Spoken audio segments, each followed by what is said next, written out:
Bienvenue sur Africa 24 dans cette nouvelle édition de l'Africa Tonight. Au sommaire de l'actualité, Pascal Affi-N'Guessan apparaît dans une vidéo au premier signe de vie depuis son arrestation. Le porte-parole de l'opposition ivoirienne se dit en bonne santé, mais son intervention suscite plusieurs interrogations.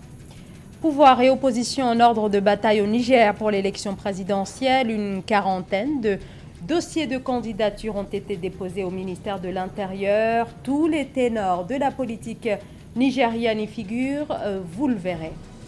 Puis le genre documentaire à l'honneur au dernier festival international du cinéma africain. Écran noir, Yaoundé a abrité jusqu'au 7 novembre ce grand événement du 7e art. La pression s'accentue autour de l'opposition ivoirienne depuis l'arrestation de plusieurs de ses dirigeants, notamment Pascal Affi-N'Guessan, président du FPI. Il a été arrêté dans la nuit du 6 novembre. De son côté, le ministère de la Sécurité déclare dans un communiqué publié dimanche en fin de soirée que Pascal Affi-N'Guessan, je cite, se porte bien, sans préciser son lieu de détention, tenu secret. Pascal Affi-N'Guessan qui est lui-même apparu dans une vidéo dans laquelle il assurait être en bonne santé, mais impossible encore de déterminer la véracité de ses paroles et si Pascal Affi-N'Guessan parle ou pas sous la contrainte. Et ce lundi 9 novembre, il a finalement été présenté devant un juge d'instruction en vue de son inculpation. Écoutez la réaction de Georges Aka, l'un des porte-parole de Pascal Affi-N'Guessan.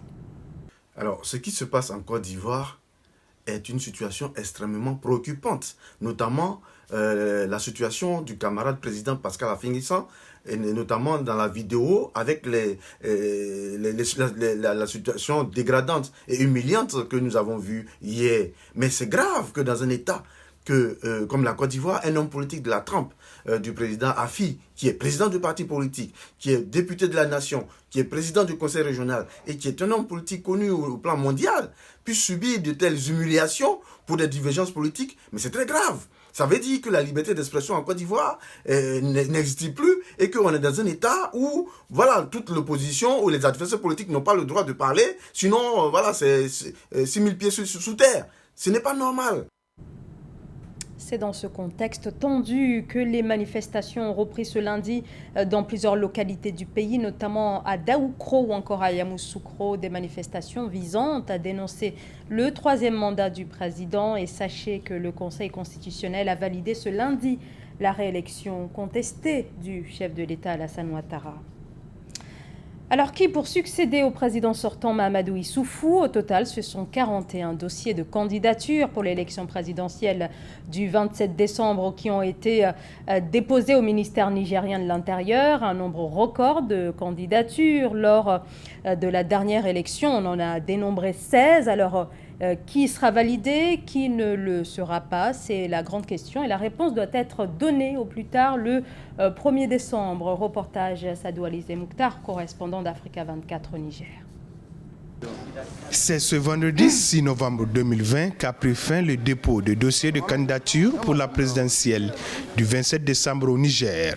Les différents prétendants au fauteuil présidentiel ou leurs représentants ont défilé au niveau du ministère de l'Intérieur, chargé de l'organisation des différents scrutins, notamment la présidentielle, où ils ont procédé au dépôt des dossiers de candidature conformément au code électoral. Le MPR Jean Mouria, à travers la candidature de son président, M. Albadé Abouba, que nous venons de déposer. Nous sommes confiants, nous sommes sereins et nous prions Dieu de nous accompagner, d'accompagner le Niger dans la paix, avec des élections libres, véritablement transparentes. Parmi les candidats investis, on retrouve les habitués des urnes. L'ancien président Mahaman Ousmane, Seyni Oumarou du MNSD Nassara, Abdoulaye Traoré du PPN Usaoui, Hama Amadou du Modèle Falloumana, Mahaman Hamissou du PJD Akika, Tahirou Gimba du Modèle Maïkata, Amadou Boubacar Sissé de l'IDR Tabat et Ibrahim Yakoubou du Kishinkasa. Les prétendants au fauteuil présidentiel, excepté un déclaré indépendant, sont issus de 32 formations politiques, parmi lesquelles une vingtaine sont à leur baptême de feu. Ça, c'est un grand pas. Quand vous amenez au moins tous les documents dans leur ensemble et on dit que c'est conforme, c'est déjà bien. Voilà pourquoi nous sommes là aujourd'hui. C'est un grand pas qui vient d'être franchi. Je viens de déposer notre dossier de candidature, bien réceptionné donc, par l'équipe qui a été mise en place par le ministère en charge des questions électorales. Et donc voilà, c'est un sentiment de satisfaction. En attendant la validation des candidatures par la Cour constitutionnelle et l'ouverture de la campagne présidentielle le 5 décembre, meetings et autres rencontres se multiplient. Le premier tour de la présidentielle, couplé aux législatives, aura lieu le 27 décembre 2020. Près de 7,5 millions de Nigériens sont appelés aux urnes pour élire le remplaçant du président Issoufou Mahamadou en fin de son deuxième mandat et ne pouvant plus se représenter au regard de la constitution nigérienne. Au Nigeria, le gouvernement envisage d'abandonner la production d'engrais. C'est en tout cas ce qu'a annoncé le ministère de l'Agriculture, qui a indiqué qu'il s'agit de laisser cette production au secteur privé dans un contexte de crise au sein de la filière. Amenedji. Décidé à abandonner la production d'engrais agricoles, le Nigeria ne se consacrera désormais qu'au contrôle de la qualité, au prix, à la livraison et à la disponibilité. Une décision qui vient du ministère de l'Agriculture et du Développement rural, soucieux de la nécessité d'être pragmatique dans la gestion de cette filière. Le Nigeria est l'un des plus grands producteurs d'engrais de la sous-région. On sait que l'engrais, notamment produit au Nigeria, permet de générer pas mal de productivité, donc d'augmenter la production des agriculteurs. Donc le fait que le Nigeria décide de ne plus produire des engrais va réduire la demande et surtout la production de produits agricoles dans la sous-région, ce qui va impacter sur les populations.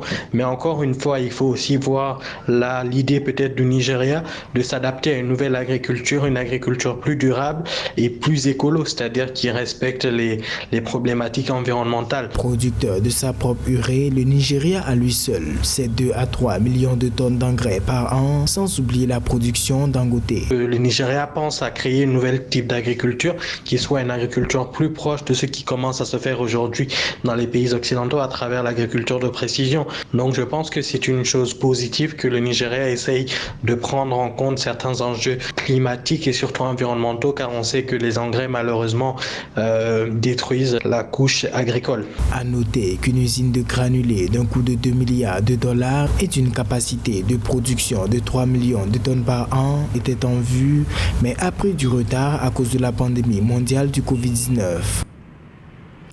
Au Bénin, le programme Approche communale pour le marché agricole lance des plateformes destinées au développement de l'agriculture afin de soutenir les acteurs des différentes filières, notamment sur la question de la collecte d'informations de marché, informations également sur le climat et sur les bonnes pratiques afin de favoriser la production et accroître aussi les revenus.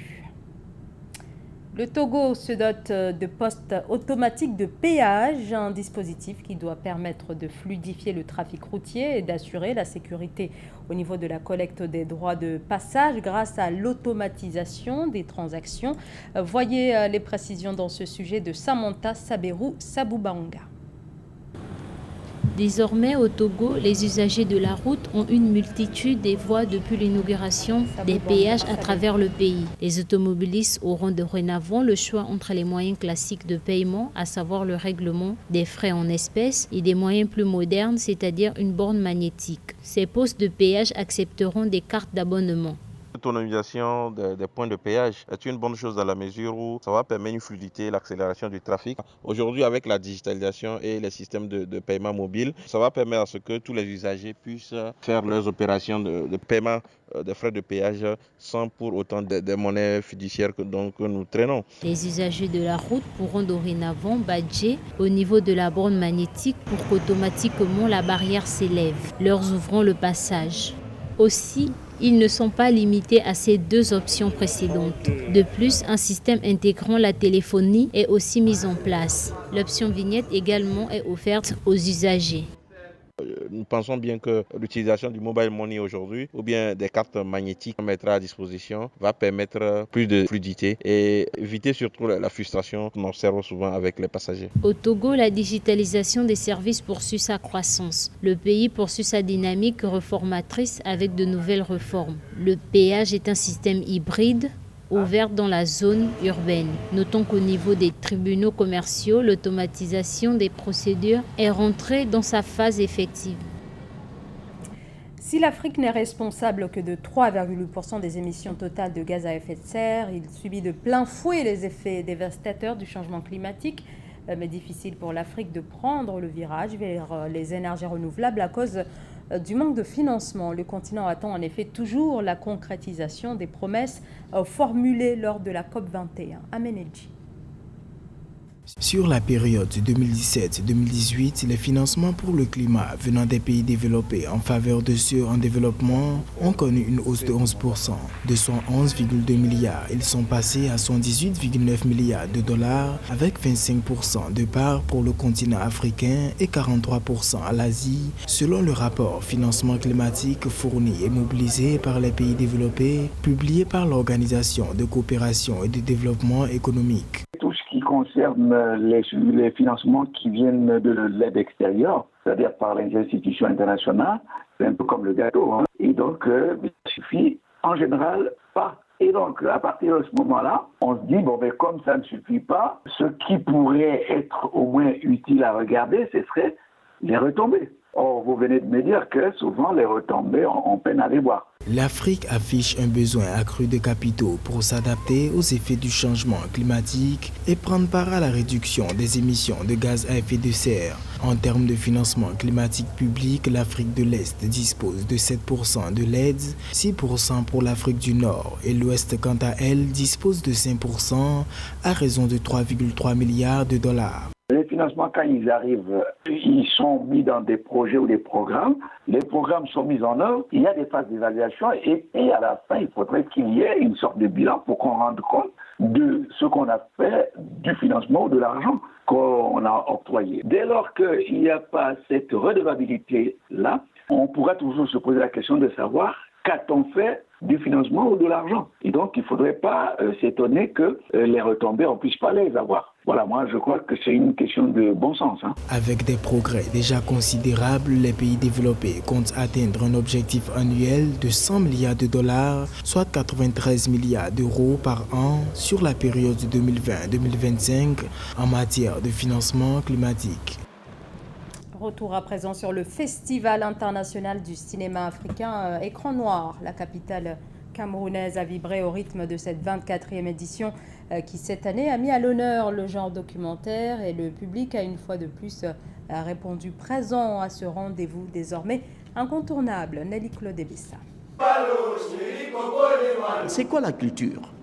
Immersion dans l'univers du documentaire. Ce cinéma du réel, comme le qualifient les documentaristes, devient de plus en plus présent dans l'industrie du cinéma des pays africains. Le cinéma documentaire est donc présenté comme l'avenir du cinéma africain. Pour l'édition 2020 du Festival Écran Noir, 6 documentaires ont été sélectionnés, dont 4 réalisations camerounaises. Pour les experts du domaine, le documentaire est un genre populaire, essentiel dans les sociétés en quête de repères et de décryptage. Le documentaire, en plus, c'est un regard très personnel d'un auteur sur une réalité. Donc, s'il y a des Camerounais qui font des documentaires, c'est une initiative à louer et à encourager parce que ça va être nos regards sur notre réalité ou sur des sujets qui nous intéressent. On doit faire des documentaires parce que moi, j'ai eu 2 salles pleines, il y avait du monde, il n'y avait plus de place, on a dû recaler du monde. Ça veut dire que les Africains ont besoin de documentaires. Et il faut leur servir des sujets auxquels ils peuvent s'identifier.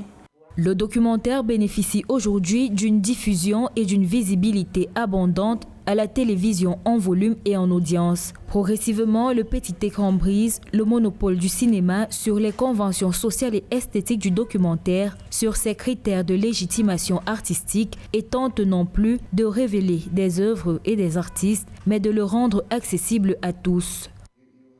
Le documentaire a ceci de riche parce qu'il tient vraiment dans la durée. Il a ce côté de préservation de la culture. Le documentaire a cet avantage qu'on présente une réalité locale qui est authentique. Ce n'est pas du montage en fait. Le documentaire a sa place en Afrique et j'encourage un maximum de personnes à aller vers le documentaire. Pour l'heure, les cinéastes documentaristes encouragent les productions documentaires plus que celles liées à la fiction, car le documentaire est un film de caractère didactique ou informatif, visant principalement à restituer les apparences de la réalité. Ce journal a été réalisé par l'ensemble de la rédaction. Merci de votre fidélité. Dans un instant, une nouvelle édition de l'actualité sur Africa 24.